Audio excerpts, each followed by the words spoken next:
Hi friends, welcome to my channel প্রকৃতির টানে ভ্রমণের খোঁজেতে। আশা করি সকলে ভালো আছেন, সুস্থ আছেন। আজকে আমি আপনাদের সাথে শেয়ার করব আমার পন্ডিচেরি এবং তামিলনাড়ু ট্যুর। আর এর সাথে আপনাদের জানিয়ে দেব কম বাজেটে কিভাবে আপনারা এই ট্যুরগুলো করে নিতে পারবেন। আর এমন অনেক জায়গার সন্ধান আপনাদের দেব যে জায়গাগুলোতে অনেক পর্যটকরাই হয়তো যান না। আমার সাথে সাথে আপনারাও কখনো যদি পন্ডিচেরি বা তামিলনাড়ু ঘুরতে আসেন, যাতে সেই জায়গাগুলো ভিজিট করে নিতে পারেন। পন্ডিচেরি যেতে হলে আমাদের আগে পৌঁছতে হবে চেন্নাই। আমরা এখন এসে পৌঁছে গেছি সেকেন্দ্রাবাদ রেলওয়ে জাংশনে। এই যে চেন্নাই এক্সপ্রেস দেখছেন, এই চেন্নাই এক্সপ্রেস ধরেই আমরা কাল সকালে পৌঁছে যাব চেন্নাই। আমরা এসে পৌঁছে গেছি চেন্নাই এগমোর রেল স্টেশনে। আপনাদের জানিয়ে রাখি, পন্ডিচেরি যেতে হলে আমাদের পৌঁছতে হবে সিএমবিটি বাস স্ট্যান্ড। আপনারা যদি রেল স্টেশনের বাইরে থেকে অটো নেন, সেক্ষেত্রে আপনাদের অনেকটাই খরচা করতে হবে। আর সেটা না করে আপনারা রেল স্টেশনের লাগোয়া মেট্রো করে চলে যেতে পারেন। মেট্রো ভাড়া পার পার্সন 30 টাকা। আমরা এসে পৌঁছে গেছি চেন্নাই মেট্রো স্টেশনে। এই মেট্রো ধরেই আমরা পৌঁছে যাব সিএমবিটি বাস স্ট্যান্ডে। আমরা এসে পৌঁছে গেছি সিএমবিটি বাস স্ট্যান্ডে। এখান থেকেই আমরা পন্ডিচেরি যাওয়ার জন্য বাস ধরব। এই যে বাস দেখছেন, এই বাসে করেই আমরা রওনা দেব পন্ডিচেরির উদ্দেশ্যে। সকাল 8:30টায় বাস ছাড়লে বেলা 12টার মধ্যে আমরা পন্ডিচেরি পৌঁছে যাব। আমরা এসে পৌঁছে গেছি পন্ডিচেরি বাস স্ট্যান্ডে। বাস স্ট্যান্ডের উল্টো দিকে প্রচুর হোটেল আছে।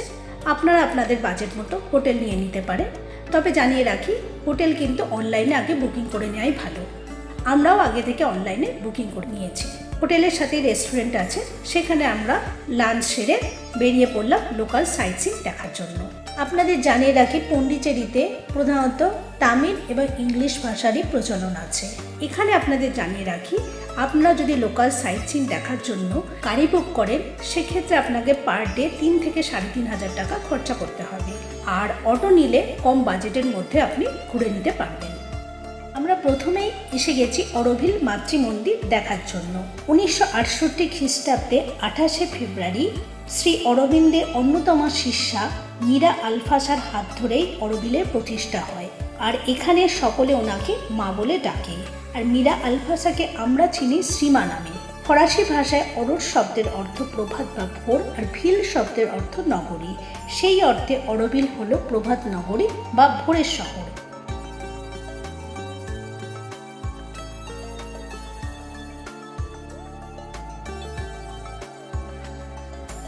এই অরোভিলে চারিদিকে সবুজের সমারোহ, যা দেখলে আপনার মন ভরে যাবে এবং চোখ জুড়িয়ে যাবে।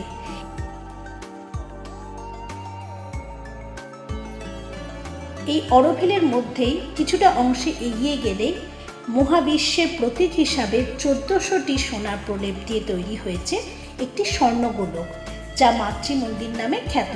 আর এই মাতৃমন্দিরের আশেপাশের পুরো অঞ্চলকে শান্তির অঞ্চল বলা হয়। এই গোলকটি সৌর বিদ্যুতের মাধ্যমে আলোকিত রাখা হয়েছে। এখানে আপনারা বেশ খানিকটা সময় কাটাতে পারেন। আমরাও বেশ খানিকটা সময় কাটিয়ে রওনা হলাম পরবর্তী গন্তব্যের উদ্দেশ্যে। আমরা এখন চলে এসেছি অরবিন্দ আশ্রমে। 1926 খ্রিস্টাব্দে 24শে নভেম্বর পন্ডিচেরিতে এই অরবিন্দ আশ্রমের প্রতিষ্ঠা হয়। অরবিন্দ আশ্রমের মধ্যেই রয়েছে অরবিন্দের সমাধি। তবে ভেতরের ছবি আপনাদের দেখাতে পারবো না, কারণ ভেতরে ছবি তোলা নিষেধ। অরবিন্দ আশ্রম দেখার পর কিছুটা এগিয়ে এলেই পেয়ে যাবেন মানাকুল্লা বিনায়কার টেম্পল। স্থানীয় লোকেরা একে গণেশ টেম্পলও বলে থাকে। এই গণেশ টেম্পলের ভেতরের কারুকার্য আপনাদের দেখাই। খুবই সুন্দর কারুকার্য।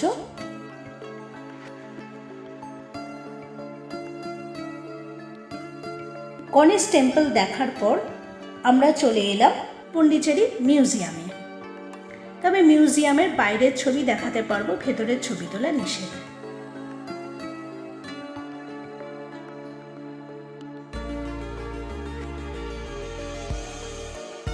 মিউজিয়াম দেখে আমরা চলে এলাম রক বিচে।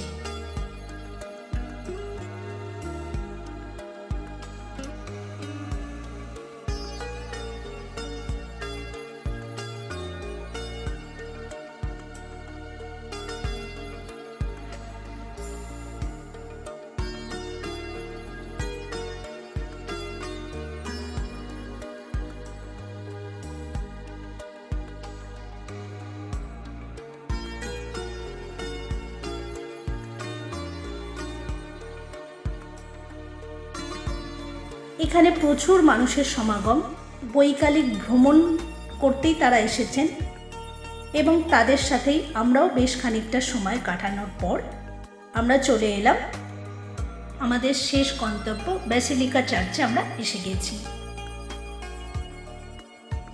পন্ডিচেরিতে অনেক চার্চই আছে, তবে তার মধ্যে এই চার্চটি বিখ্যাত এবং প্রসিদ্ধ। চার্চ দেখার পর আমাদের হোটেলে ফেরার পালা। সেকেন্ড ডে আর্লি মর্নিং আমরা ব্রেকফাস্ট সেরে বেরিয়ে পড়েছি সাইট সিন দেখার জন্য। প্রথমে আমরা চলে এসেছি অরোভিলা বিচে। অরোভিলা বিচে কিছুটা সময় কাটিয়ে এরই কাছাকাছি আমরা পৌঁছে গেছি গান্ধী স্ট্যাচু দেখার জন্য।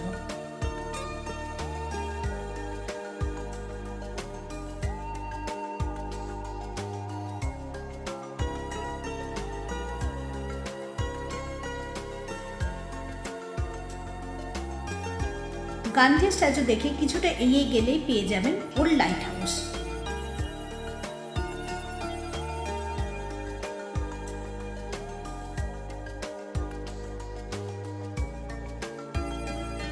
এবং তারই কাছাকাছি ফ্রেঞ্চ ওয়ার মেমোরিয়াল।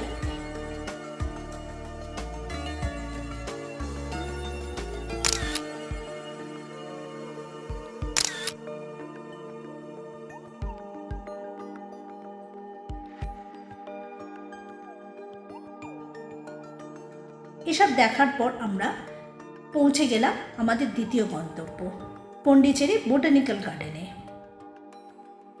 এই বোটানিক্যাল গার্ডেনটি সুন্দর, সুসজ্জিত এবং সবুজে সবুজে ভরা, যা দেখলে আপনার মন প্রাণ জুড়িয়ে যাবে।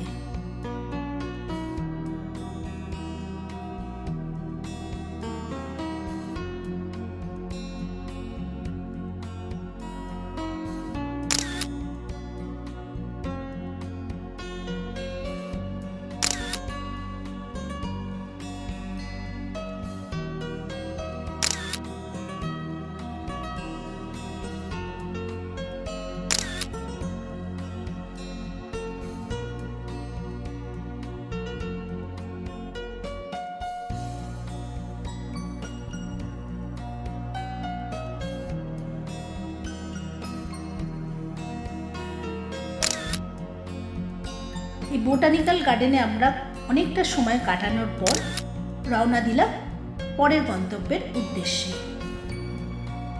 আমরা এখন চলে এসেছি সেরেনিটি বিচে। এখানে আপনাদের জানিয়ে রাখি, পন্ডিচেরি এলে অনেকেই এই বিচটি ভিজিট করে না, কিন্তু আপনারা যদি কখনো আসেন অবশ্যই এই বিচটি ভিজিট করবেন।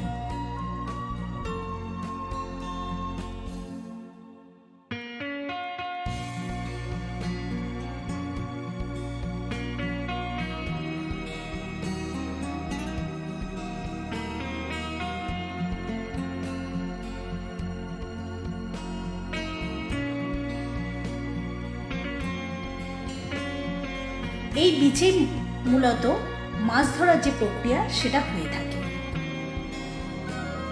আর জেলে মাঝিরা কিভাবে সমুদ্র থেকে তাদের বোটটি টেনে নিয়ে আসেন সেই প্রক্রিয়াটি আমরা ক্যামেরাবন্দি করেছি।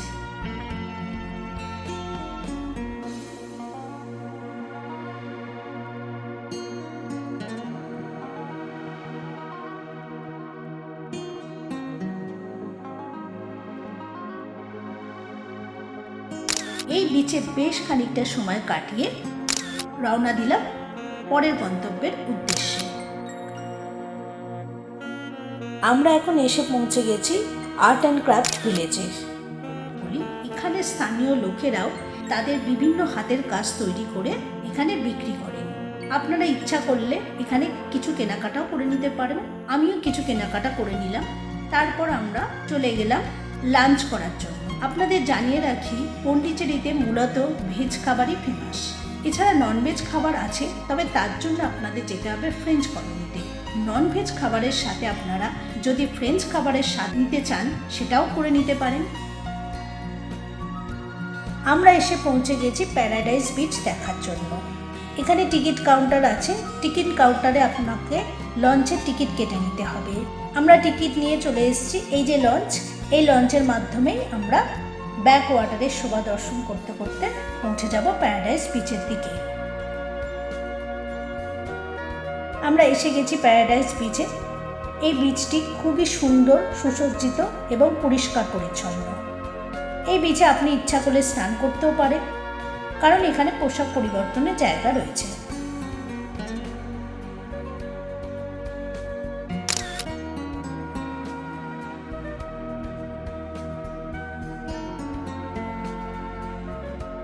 আমরা এখন চলে এসেছি পন্ডিচেরির most popular visit place French কলোনিতে, যেটা আগে পর্তুগিজের উপনিবেশ ছিল।